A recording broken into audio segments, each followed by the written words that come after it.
ବାଲ୍ୟ ବିବାହର ନିରାକରଣ ଏବଂ ରାଜ୍ୟର କିଶୋର କିଶୋରୀ ମାନଙ୍କର ସଶକ୍ତିକରଣ ପାଇଁ ଆମ ଓଡ଼ିଶା ସରକାର ବଦ୍ଧପରିକର ଏବଂ ଏଥିପାଇଁ ଓଡ଼ିଶାରେ ଏକ state strategic action plan to end child marriage ମଧ୍ୟ ପ୍ରସ୍ତୁତ କରାଯାଇଛି।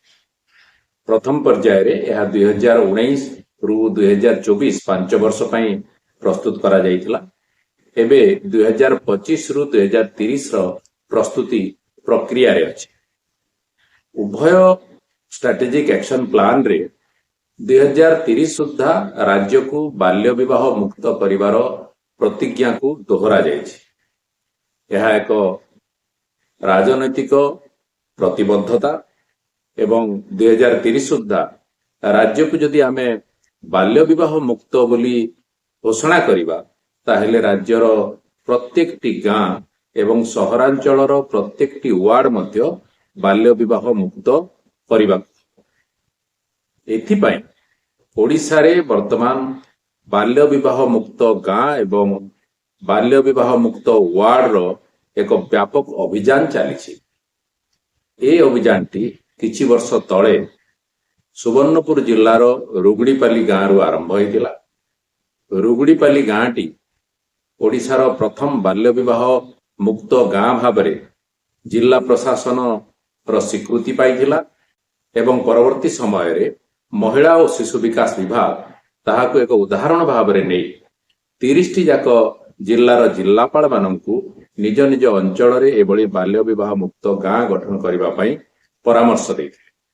ଏହି ପରାମର୍ଶ କ୍ରମେ ବିଭିନ୍ନ ଜିଲ୍ଲା ନିଜ ନିଜର କ୍ରାଇଟେରିଆ ସବୁ ରଖି ବାଲ୍ୟ ବିବାହ ମୁକ୍ତ ଗାଁ ଘୋଷଣା କଲେ।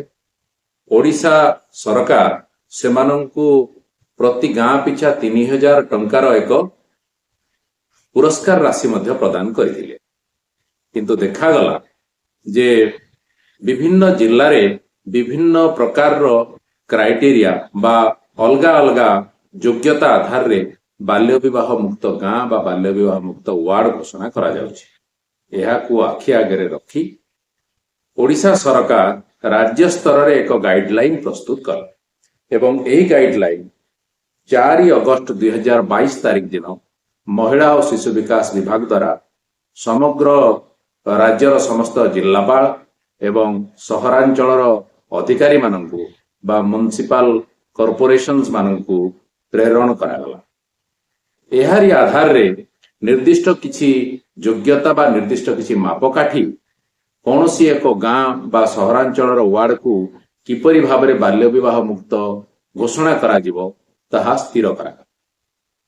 ଆମେ ସେ ବିଷୟରେ ଆଜି କିଛି ଆଲୋଚନା କରିବା ଏବଂ ଆପଣଙ୍କ ଗାଁ ବା ଆପଣ ଯଦି ସହରାଞ୍ଚଳରେ ରହୁଛନ୍ତି ସେ ୱାର୍ଡ ଯଦି ସେଇ ମାପକାଠିରେ ଉତୁରେ ତାହେଲେ ଆପଣ ନିଜକୁ ବାଲ୍ୟ ବିବାହ ମୁକ୍ତ ଗାଁ ବା ୱାର୍ଡ ଘୋଷଣାର ପ୍ରକ୍ରିୟା ଭିତରକୁ ଯାଇପାରିବେ।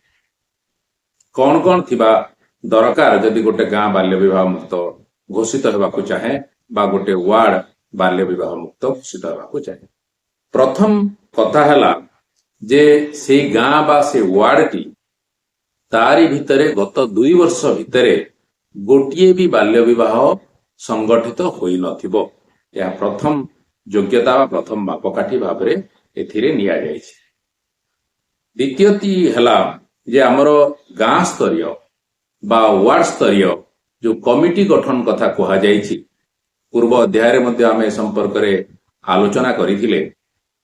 ସେହି କମିଟି ନିଶ୍ଚିତ ଭାବରେ ଗଠିତ ହୋଇଥିବ ଏବଂ ନିୟମିତ ଭିତ୍ତିରେ ଅର୍ଥାତ୍ ଅତି କମରେ 3 ମାସରେ ଥରେ ତାର ବୈଠକ ଆୟୋଜିତ ହେଉଥିବ। ପଲ୍ଲୀ ସଭା ବା ୱାର୍ଡ ସଭା ନିଶ୍ଚୟ ହେଉଥିବ, ଯେଉଁଥିରେ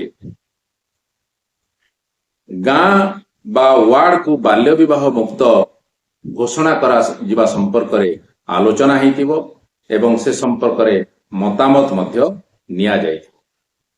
ଗାଁ ବା ୱାର୍ଡରେ ରହୁଥିବା ସମସ୍ତ ବ୍ୟକ୍ତି ବାଲ୍ୟ ବିବାହର ପରିଣାମ ସମ୍ପର୍କରେ ସଚେତନ ହୋଇଥିବେ ଏବଂ ବାଲ୍ୟ ବିବାହ ସଂଗଠିତ ନ କରିବାକୁ ସାମୂହିକ ଭାବରେ ଶପଥ ପାଠ ମଧ୍ୟ କରିଥିବେ। ଆମେ ଯଦି ଦେଖିବା ଆହୁରି କିଛି ଗୁରୁତ୍ୱପୂର୍ଣ୍ଣ କଥା ମଧ୍ୟ ଏହି ଯୋଗ୍ୟତା ବା ମାପକାଠିରେ କୁହାଯାଇଛି। तारी भितर है जे गाँ बा वार्ड रे निर्दिष्ट किसी व्यवस्था थी जहाद्वारा केबे जदि बाल्य विवाह संगठित करने को किए प्रयास करे से संपर्क में गाँ लोक बा ए कमिटी जेमिति जानी पारे ए संपर्कित नथिपत्र को रखा से संपर्क में नथिपत्र प्रस्तुत करा एवं विशेष करी गाँव रे घटुवा बह है बेले तांकर बयस जनित प्रमाण पत्र को तदारक करा गोटे व्यवस्था निश्चित भाव में थिबो। गाँव झीओ बा पुओ जेतेबेले विवाह होउचंती सेठी गाँव झीओ एवं पुओंकर बयस एवं सेमाने जेउठी विवाह करुथबे सेही झीओ एवं पुओ उभयंकर बयस को एथिरे तदारक निश्चित भाव में करा जिवो एवं गाँ बा वार्ड स्तरीय कमिटी ए संपर्क में व्यवस्था निश्चित भाव में करी आमे आगु आलोचना करिछे जे महिला और शिशु विकास विभाग द्वारा अद्विका एक कार्यक्रम समग्र राज्य रे चालुची जेउथिरे किशोर किशोरी मानकर सशक्तिकरण उपरे गुरुत्व दिया जाउची। एही अद्विका कार्यक्रम रे अति कम रे गाँव 60% रु अधिक किशोर किशोरी माने भाग नेबार तथ्य निश्चित भाव में थिबो। सक्रिय अंशग्रहण से माने करुतबे 60% रु एबव से मानकर उपस्थान निश्चित भाव में रहुतबो। सामग्रिक भाव में गाँव रे जो महिला स्वयं सहायक गोष्ठी अच्छी गाँव रे जो शिशु मंगल और सुरक्षा कमिटी अच्छी गाँव रे जो धार्मिक अनुष्ठान अच्छी गाँव रे जो माने पारंपरिक नेतृत्व नौचंती गाँव रे जो किशोर किशोरी माने अछंती जो मानकर गोष्ठी दल अच्छी युवक संघ अछंती से समस्तंक भितरे गोटे व्यापक सचेतनता सृष्टि हेतिबो एवं गत 2 वर्षर कागजात जो संपर्क में सभा समिति आलोचना सबू हेबार प्रमाण सबू थिबो से संपर्क में नथिकरण मध्य हेइथिबो। एहा सहित गाँ बा वार्ड रो 10 रु 19 वर्ष बयसर समस्त किशोर किशोरी पुओ झीओंकर तथ्य मध्य गाँ कमिटी पाखरे थिबा आवश्यकता रही।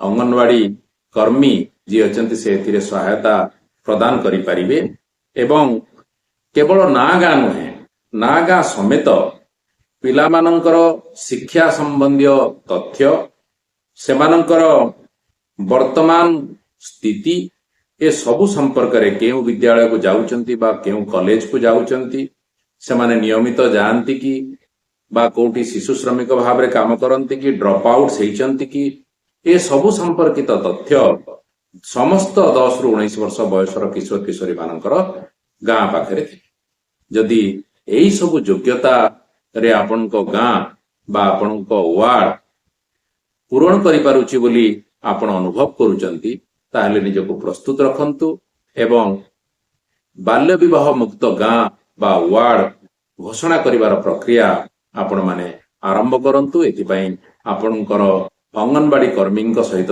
जोगाजोग करंतु बा बाल्य विवाह निषेध अधिकारिणी चाइल्ड मैरेज प्रोहिबिशन ऑफिसर सहित जोगाजोग करंतु। परवर्ती अध्याय रे आमे किपरि भाव रे आवेदन करि परिबे बाल्य विवाह मुक्त गाँ बा वार्ड पई से विषय रे आमे चर्चा करिबा। धन्यवाद।